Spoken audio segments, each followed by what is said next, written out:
Good afternoon, everybody.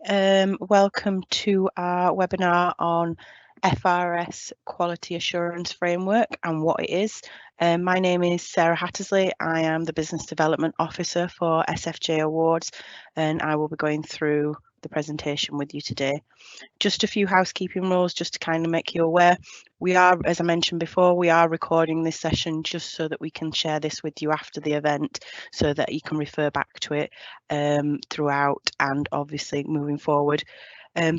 We don't necessarily be having any breaks in this session, but if you do happen to need to leave your computer, you can hit pause at any point and it will then continue on. As we are continuing on, you'll just be behind us. You can sync it back up if you should so wish. And up in the top corner, there is a Q&A box where you can submit your questions throughout the presentation. These can either be anonymised or they can be with your name against them. That's entirely up to yourself. So please encourage you to submit questions throughout the presentation, and then my colleague Daisy will be helping me at the Q&A session at the end. So you'll probably hear Daisy pop in and out towards the end. Daisy, if you want to say hi. Hello. Hi. So hopefully we'll be able to answer all your questions. If not, we will be sending out a question and answer sheet with any questions we've not been able to answer throughout or at the end of the presentation with the information pack that I will go through shortly within this presentation. So let's get started. So the plan for the session, we're going to be looking at what is FRS QA framework, what the framework criteria is, what to expect as part of it, how Skills for Justice can support you, and then the question and answer session at the end. So a little bit of background about what this is. So I'm guessing this is the main thing of what everybody's trying to kind of get their idea around. So the FRS Quality Assurance Framework was brought about because they were looking to gain a national approach in terms of developmental pay within the fire and rescue services. So when somebody promotes into a new role, they should be put into developmental pay. And then from there, it is then evidenced, they could gain evidence relating to the NOS against their role map. And once they can evidence that, they will then be put into the full pay structure. This was something that was brought about by the National Joint Council, the Fire Brigade Union and Fire and Rescue Services. And it's been around since about 2001, I believe. Like I say, the role maps are equivalent to the National Occupational Standards, and each level has got a different set of standards against it, which we will go through shortly in the presentation. Why is it the FRS QA framework? This was brought about, again, because you needed external quality assurance against the Code of Practice for Assessment in Competence in relation to pay.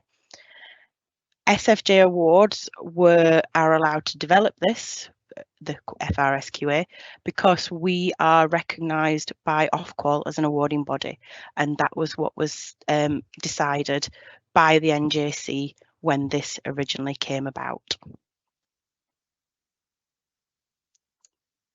So the developmental role maps, the roles that are covered. So each of these roles on the screen here, you'll see will have a different set of standards against them in line with the NOS.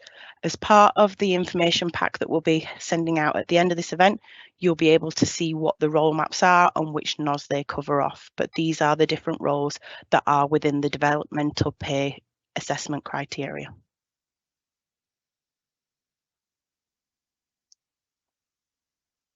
The various stages. So in terms of this was, again, like I said, this was developed by the Fire Brigade Union, the Fire and Rescue Services, and the National Joint Council, and this is an SFJ Awards product, which we there provided and made to help support you and your service to assess the right times and the right structures.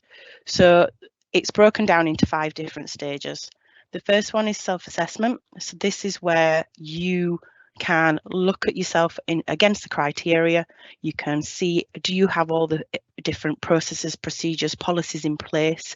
And if so, this is where you start to write up your application form to have an audit conducted. Once you've got all the evidence and everything in place as per the criteria and framework, you'd then submit that to us, and we would assign an external quality assurer to do a desktop review on the actual application you've submitted. Once the external quality assurer is happy with the desktop review, they will arrange an on-site visit. And then from there, they will then produce a summary report, which you can ask for an optional meeting to kind of get additional feedback if there is some on there. At the end of stage 4, there's 3 options. You're either fully compliant with an action plan, or not compliant at all. And depending on what happens, as you can see by the diagram here, depends on where you go back to within the process. If you are compliant or compliant with an action plan, you will then go on following that, once you've met full compliance, to an annual review, which will be conducted every 12 months. So the framework criteria. So this is the areas that they will be looking at as part of the audit. We're going to go through it. Like I said, I mentioned that there's an information pack that you will be all sent out following the end of this event. In this information pack, you'll get your application form, you'll get the framework criteria, you'll get the fire and rescue service role maps in line with the NOS, and you'll get the question and answer sheet for any questions that have been asked throughout the event, as well as any answers that we've not been able to give. We'll also send a link to this video and any other information that we think would be relevant as part of this based on the questions that have been asked from the event. So the quality assurance framework criteria, these are the main headings that we'll be looking at when we come to conduct an audit with yourself. So we'll be looking at the resources, so evidence of CPD, staff resource plans, physical resources, policies and procedures, so what have you got in place and are you adhering to those? Learner support, is there any mentorship? Is there any progress updates? Is there any plans in place for each individual to try and help them and assess them and aid them in meeting their evidence criteria for their particular level? The assessment, so what is the assessment process? What are you using to actually evidence each individual is hitting their criteria, and how are you supporting them again with that, and who is actually assessing that as well? And then also the internal verification. So once the assessment has taken place, are you doing regular sample audits? Have you got somebody internally that can quality assure, make sure that the processes and procedures are in place, and make sure that everything is clearly documented, so you've got that evidence to back it up when our external quality assurer comes in to do a review.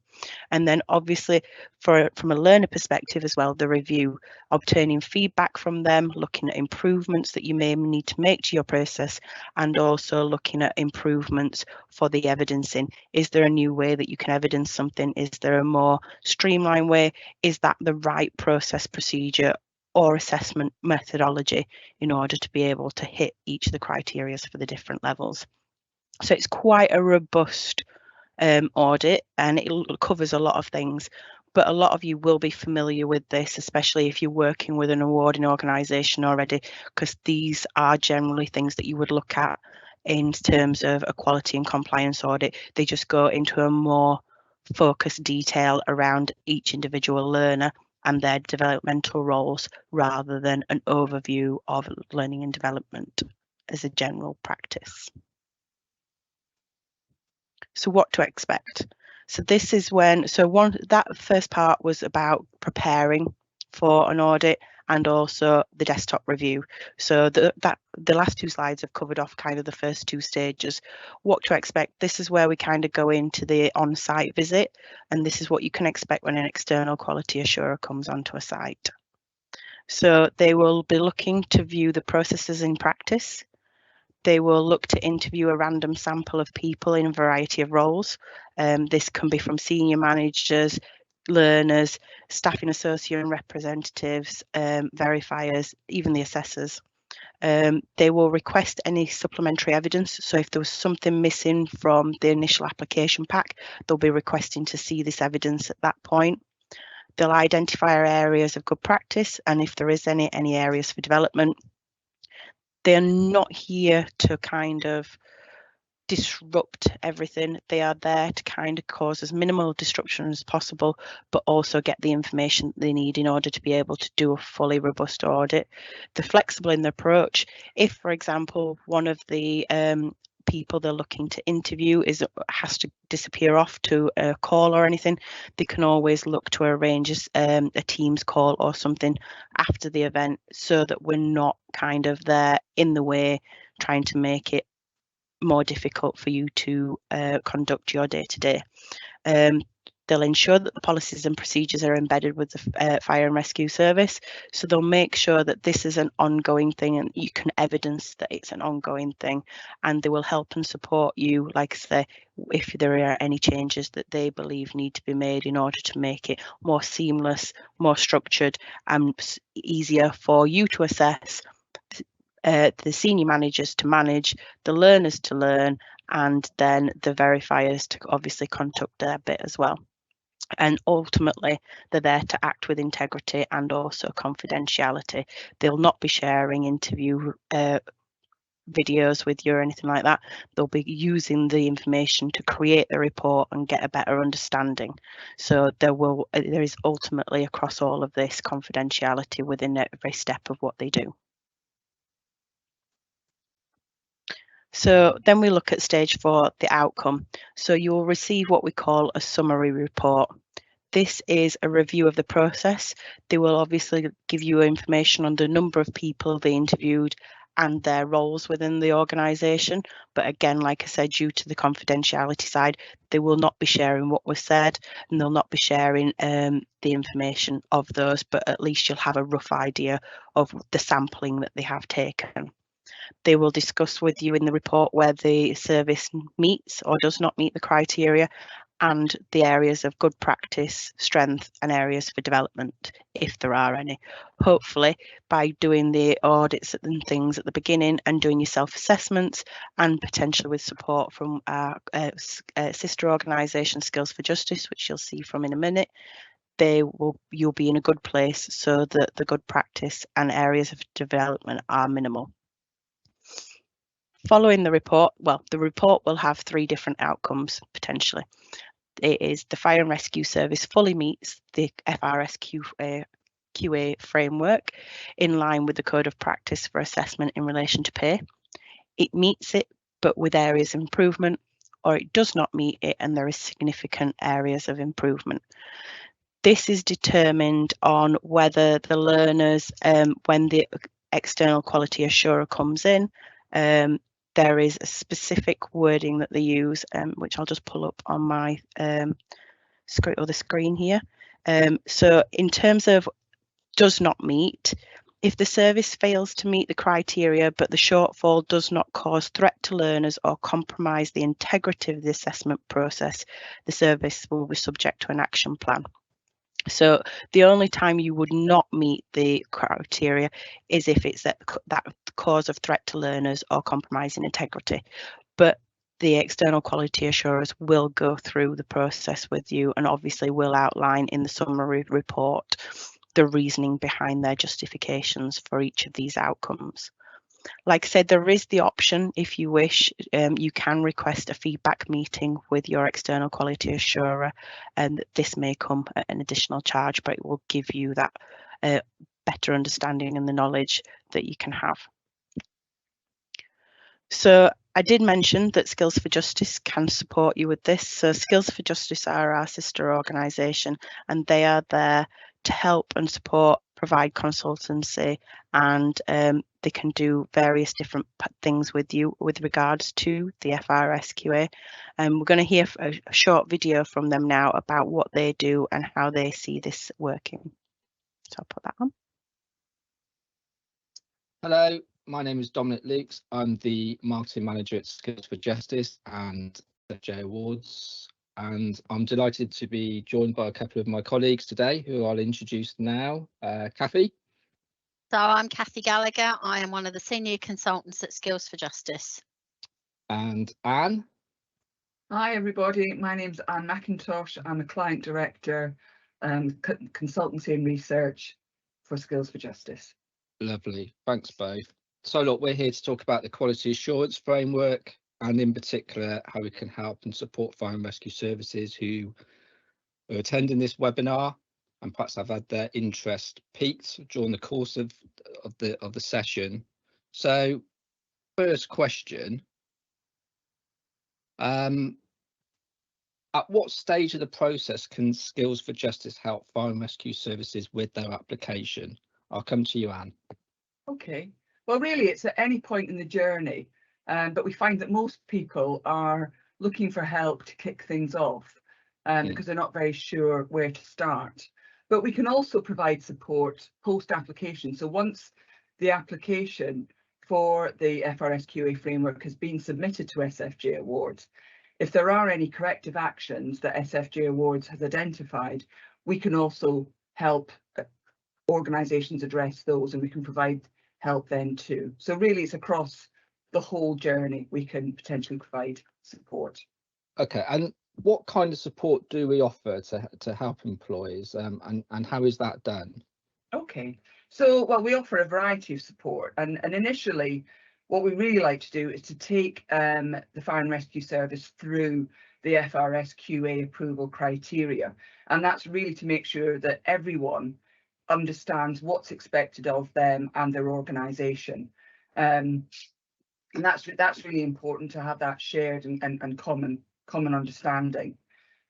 So we also advise, as Sarah has suggested in her presentation, to kick off with a self-assessment against the quality assurance criteria. Now, this couldn't be done internally, but the beauty of having a third party like ourselves to undertake the review or the audit of where the fire and rescue services sit against each of the approval criteria means that it provides a really clear and succinct plan, an action plan really, of what needs to be done, when and by whom to meet that approval criteria. So this helps with the staffing and resource planning in the journey towards applying for the QA framework, submitting the application. It also enables the Fire and Rescue Service to answer the question that's invariably asked, which is how long will it take? And you won't know how long it takes until you actually know what needs to be done, by when and by whom. So the review or the audit that we undertake includes interviewing all the key staff involved in the management and the delivery of the QA framework. And we also undertake a desk review of all the existing learning and assessment policies and procedures. And we can do this either in person or remotely. I mean, we would normally do the review of the documentation. We would do that as a desk review remotely, unless an organisation, for whatever reason, doesn't want them to be sent externally.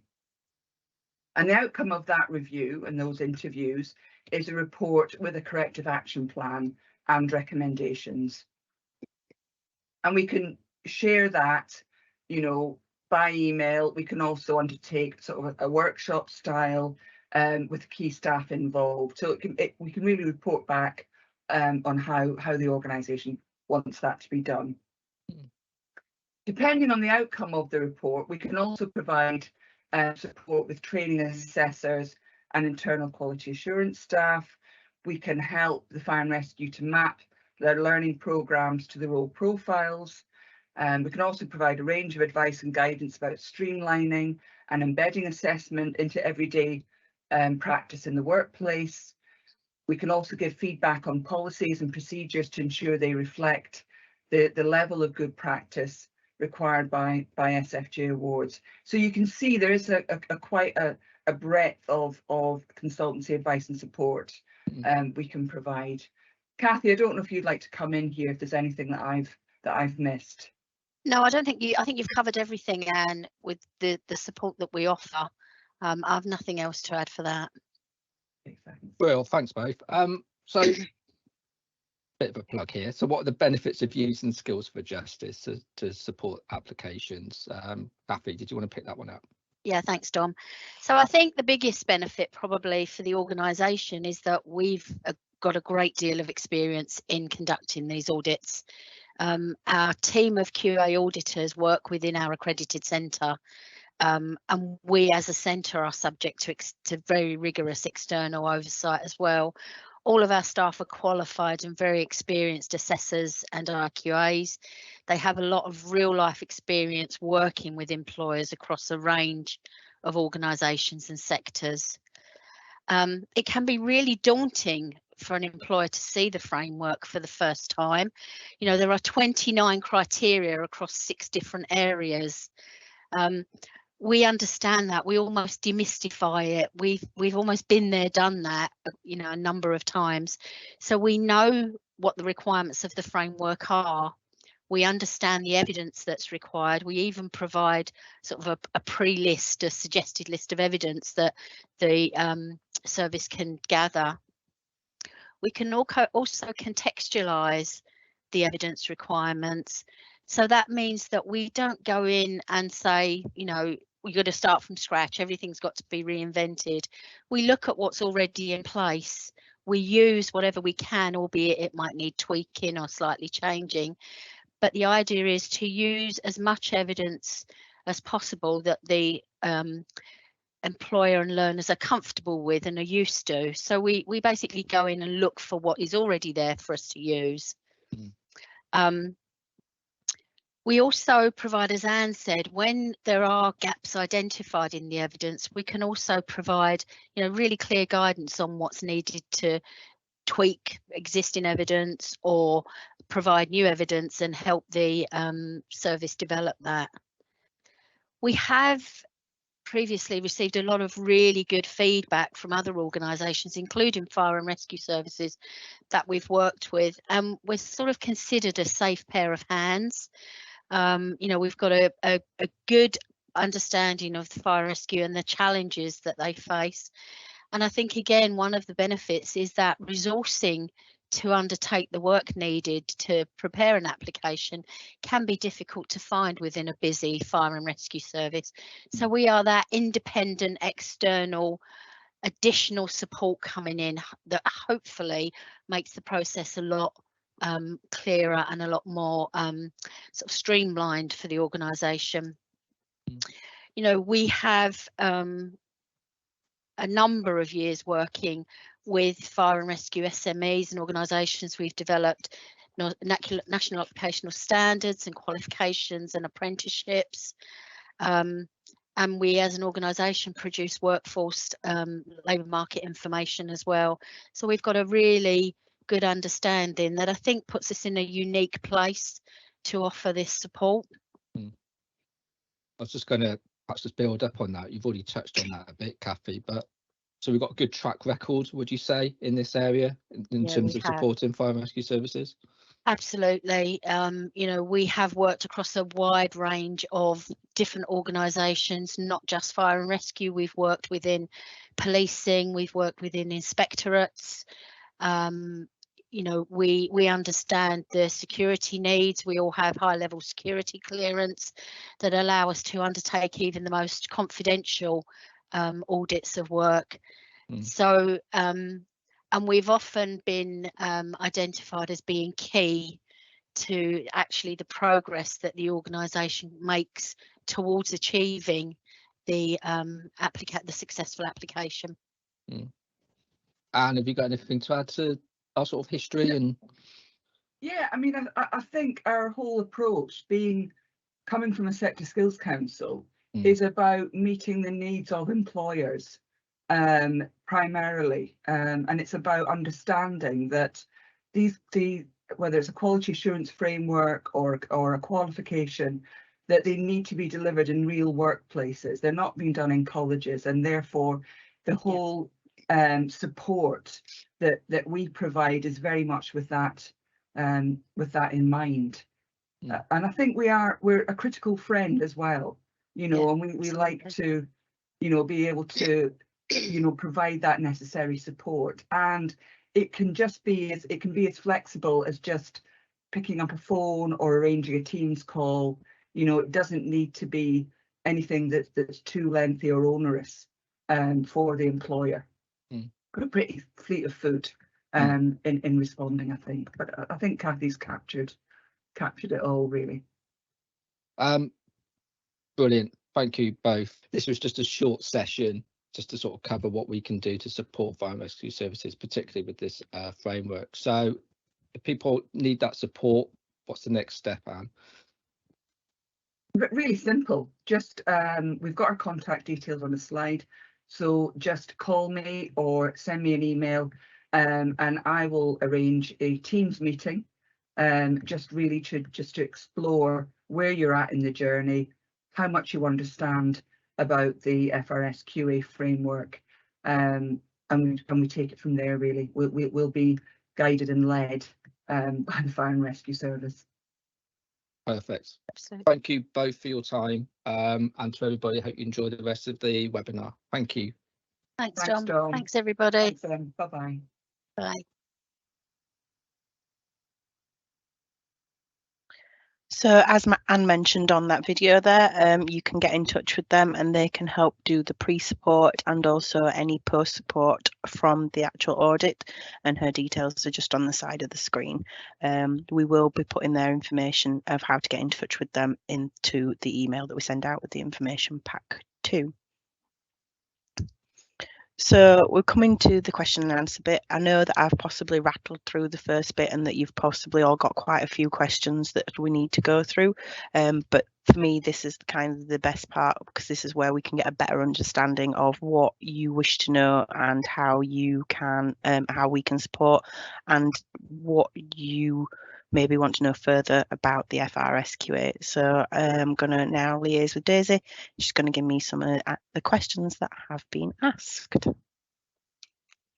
Hi, okay, we have got a couple of questions. So our first one is, do you have to be an SFJ Awards Centre to have an FRS QA audit? So no, you don't have to be an SFJ Awards Approval Centre to have an FRS QA audit. They are two separate initiatives. So you can be a centre, which will obviously give you access to all our regulated and customised and endpoint assessment opportunities. But as in terms of this actual initiative audit, you do not need to be an SFJ Awards approved centre. Okay, brilliant, thank you. And the next question is, why can SFJ Awards conduct these audits? So it was outlined by the National Joint Council that somebody who was looking to do this needed to have external quality assurance, and that they needed to be registered as an awarding organisation with Ofqual, and SFJ Awards meet that criteria. So we are able to send in independent external quality assurers to look at the finer details. As it states in the framework, it says that they must be, in order to do this, you must be able to, when I find the right information on this framework here, so just bear with me a second. It says the development programme and the assessment of competence has to be externally quality assured against the code of practice of assessment for competence in relation to pay by an awarding organisation recognised by Ofqual. So we made the decision as SFJ Awards to actually develop something that could help and assist with this, which is where the FRS QA framework was then came about. Okay, thank you very much. So the next question is, the role maps, are these the most recent, as 2005 date seems a little out of date? So as you will see with the role map document, if I go back in the slides just to the information pack session, so you can see them on there, it does say 2005 in the bottom corner. When you actually get this document, and you'll see in it, some of the role maps actually go back to 2001, as I mentioned. So I think some were updated in 2001, 2003 and 2005. This document is unable to be amended without going back to the Joint Chief Council and the Local Authority for Fire and Rescue Services, the Fire Brigade Union and the Fire and Rescue Services. But when you actually see within this document, you'll notice that it relates to an OZ. So for example, for the firefighter, it looks at FF1, FF2, FF3. So even though the NOS may change, the role map still doesn't change. So 2005 may be a long time back, but actually it's still relevant. So the standard may have been updated, but it's still what's needed as required as evidence for that actual particular role to be somebody to be competent in that role. Okay. And do auditors provide notice before visiting? Yes, so this is something that they will book in with you. So it's not something that they're going to just drop in out of the blue. We will assign an external quality assurer to you, and then they will liaise with you as to when they're coming on site. Like we say, what we're trying to achieve is minimal disruption to your normal working day, but we also do need to get the evidence and the information within there. So they will liaise with a contact at the centre to arrange the most appropriate day where they can kind of come in, find what they need, speak to the people they need, and they will obviously give advance notice on who they would like to speak to in terms of interviews as well, so that hopefully you can get all those people there on the day. But if not, obviously there is the facility, like I say, to do a Teams call if somebody's had to have a last minute emergency, disappear off site, they've had a call, or they've been pulled into another meeting. So like I say, we will work with and we will be flexible with you to a point, but ultimately what we're there to do is check that you are hitting this criteria and the frameworks. You can see there in the middle what the sort of criteria we're looking at. That is the initial stage, which is the resources side of things. Okay. How long does it take for the report to come through after audit? It depends on how much information and evidence has been provided. What we would normally like to see best practice is that you will be getting something within 4 weeks of them attending you, but that just depends on timescales, evidence provided, maybe any additional evidence that needs to be sent on, and also the QA's commitments, because obviously they will be working and they will have the diary book. But what we will ideally look to do is book the visit, book some time out to produce the report, and then obviously have that report then submitted to yourselves generally within 4 working weeks of them attending site. How do we request an audit? So if you feel that you have hit the criteria as of the stages, so let me find which way we go, this way. So once you have done stage 1, which is the self-assessment, you will then submit an application which will be provided to you as part of the information pack. This application gives you all the different headings, all the different questions that we need to know in advance, gives you the ability to provide us with access to some of the documentary evidence, which is where our EQAs can then do the desktop review. And that is what would then notify us that you are wanting to do it.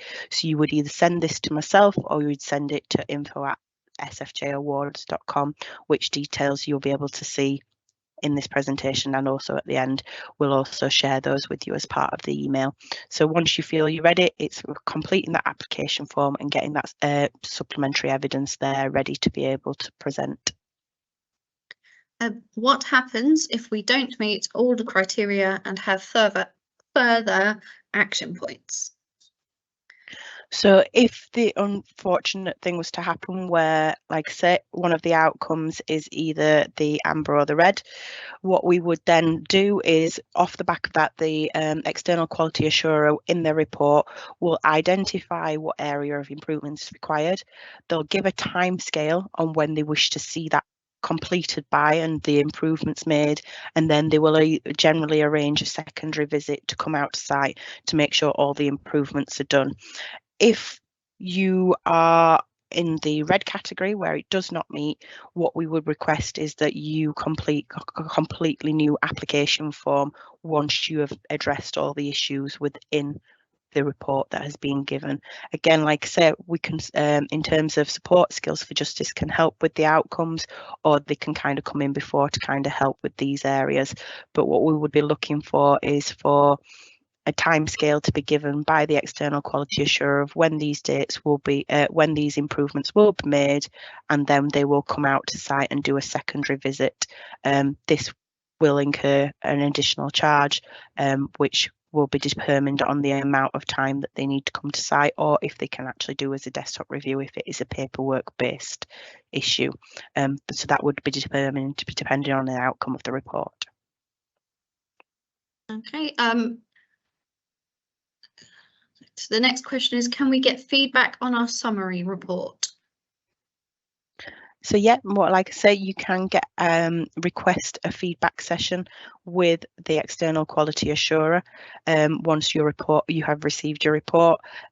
This can be done. This would be either be done via Teams, or it can be booked in as a face-to-face session. This is where they can kind of go through a detail of each individual area to just give you that extra clarity on what's required in terms of areas for improvement, or what evidence needs to be readdressed. Again, this would come at an additional charge, because this would then move more into the support side. So like I say, you can either get the feedback initially from the EQA, and then you can contact Skills for Justice, or if you feel that you can do it, you can then address the issues within the report themselves. Is there a time limit on when a review should be conducted? So once you get to stage 4 of the review and you have fully meet the FRS QA framework and code of practice, you would then be given a certificate to say, as an organisation, to say that you met the requirements of the audit. This would then be valid for 12 months. So you would then look to book in a annual visit with the EQA to ensure that you are staying up to date and in compliance with the audit and the criteria. It's not strict. There is a 6-month window in which this can happen. So the audit can be conducted anywhere between 12 and 18 months. If for any reason you were to lapse the 18-month point, you would then be required to submit a completely brand new application for this, submitting all the documentary evidence and the application form as requested at the initial beginning again. Okay. If we are already an approved centre with SFJ Awards, would we have the same EQA, or will it be a different one? It depends on who your EQA is currently. So we only have a select few that are actually qualified to do the FRS QA. So it depends on who you've got and who we've got in terms of the auditors, but we would try to keep those the same where possible, but we cannot guarantee. It would be a case of we would look at the application once it comes in, see who you're working with currently, and see if they have the ability to be able to take on the FRS QA audit as well, and if they are trained to do so. Okay. What are the costs? So upon initial application of the FRS QA and the initial audit, the costing for that would be £3,000. Then your annual ongoing review would be £1,000 moving forward. And then the last question we have, what are the sanctions imposed and can we appeal? So there can be various sanctions imposed on this. They're not necessarily sanctions as such, they're more areas for improvement or areas for development. If you have areas for improvement and areas for development, you will not be issued with the full certificate. You will be given a timescale in which you need to improve, basically, and you need to put the processes and procedures in place to be able to hit the criteria where it is lacking, and then from there a secondary audit would then come out, and only once you've met the criteria would this final certificate be issued to you. Okay, we've had a couple more questions come through. How many FRS currently use the FRS QA framework?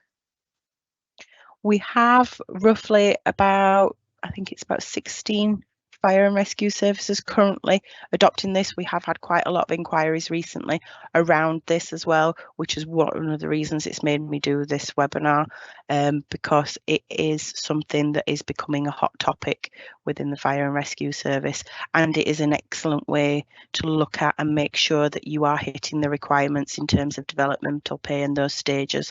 I know that some of the services that we have worked with have said that it has helped improve their the costings, because obviously being on the right pay at the right time can improve the efficiencies within a service.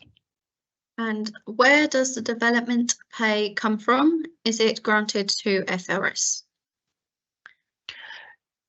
In terms of the developmental pay, I'm not 100% sure where that comes from. This was from what I can gather from the documents. I will clarify this with our team, but the understanding is that when somebody is promoted into a new role, they are put into what they call developmental pay. At that point, they work towards getting the evidence to ensure that they are competent in role. And once they have achieved the evidence, which is outlined in the role maps, and that can say that they have confidently hit those areas, then they will move from developmental pay to full pay for that role, and it will be classified as a competency in role. Okay, fantastic. So that was our last question. Does anyone have any last questions they want to ask before we start closing off the webinar?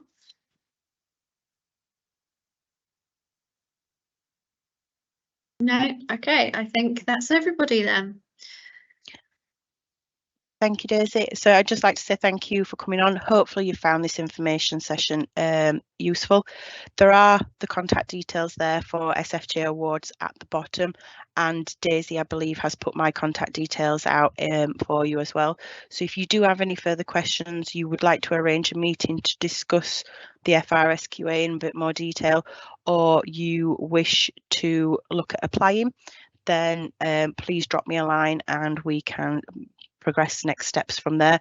As I did mention, we will be sending out an information pack to you all for attending that will give you the application, the criteria, the role maps, the question and answer sheet, and anything else that we feel may be appropriate off the back of the session. So if you have anything specific that you want to know, please feel free to get in touch.